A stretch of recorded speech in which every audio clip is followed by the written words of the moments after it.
Today I'm going to be going over my arrow setup for the year of 2014. It's January 3rd, and anyway, I've got my bow out of the shop. My bow's sighted in, and I'm telling you what, I'm real pleased with it. I got the Elite Energy 35. It's an 80-pound draw at 30 inches of draw length, and that's a great bow. And man, I tell you what, I recommend that to anybody. Super smooth, super quiet, plenty fast enough for anything I'm going to ever shoot.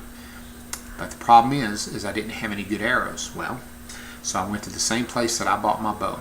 I went to RCJ Archery in Brownfield, Texas, and the owner, Ray Gutierrez, he said, look, I know exactly what you need to shoot out of those things. So what he did was he reached over and handed me a VAP, Victory Armor Piercing Arrow from Victory Archery.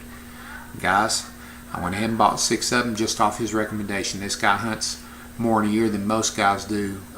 Most guys work. He's just an avid hunter.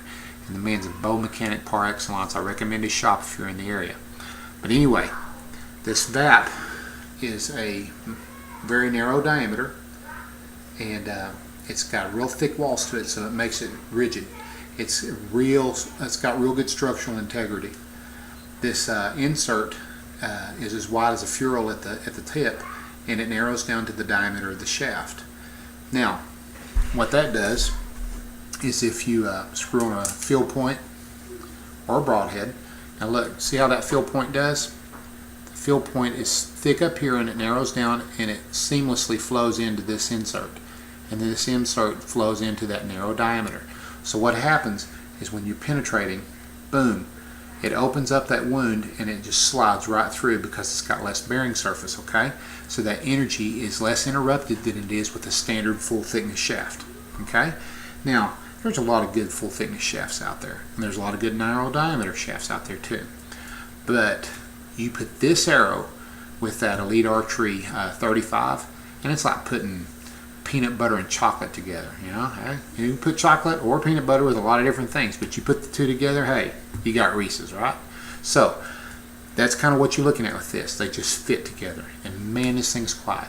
Now, this is a 30.5 inch arrow at 9.7 grains per inch. This finished arrow weight is 505 grains, and people are like, dude, why are you shooting 505 grains? Well, let me tell you, this thing chronographs out right somewhere between 290 and 295 feet a second, which is giving me a little right at 95 pounds of kinetic energy. What do you need? I mean, really, this setup is made for anything basically on the planet. It'll take care of anything that I will ever hunt. Okay. Now, the thing about it is, you've got a good arrow, you got an awesome bow.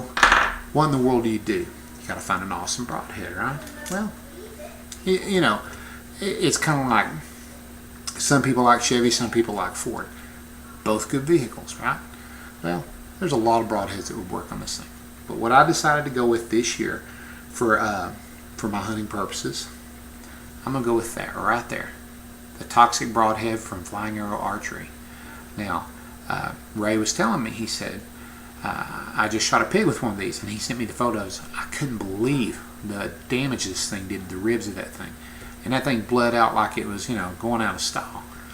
But the cutting surface on that broadhead is just immense. I mean, look at that. It's only 5/8 inch diameter, but, I mean, the cutting surface on that thing is incredible. I feel very confident with this setup. Anything in the lower 48, no problem, I'll take. I can't afford to go north of the 48 or anywhere outside the country. But anything that I'm going to try to tackle, oh yeah, this setup will do it. And you know, I have other broadheads for other purposes and blunts and stuff like that if I need to. But that Flying Arrow Archery, they have a good idea right there. And from what I've been told by hunters that have used them, the hype's true. So might want to get you a pack or two of these. These 125s, if you're shooting 70 plus pounds, try the 125s. They just came out with them for this year. They have the Deep 6 for some of the Matthews setups and Easton setups, and it's just really good companies working together to make a real good setup. So what I'm going to do is I'm going to get the chronograph out, and I'm going to take my bow and I'm going to try to see how fast this thing's actually going. And then we can go over the formula for figuring out the kinetic energy. It's pretty easy. All you do is you have to take the weight of your arrow, in this case 505 grains, and then you multiply it times the speed, and then you multiply that answer times the speed again, and you divide it by 450,240. That's it. That's kinetic energy. A lot of people don't know how to figure that out. But if you'll do that, you can get the kinetic energy of your arrow. All you need is a chronograph to see how fast you're going.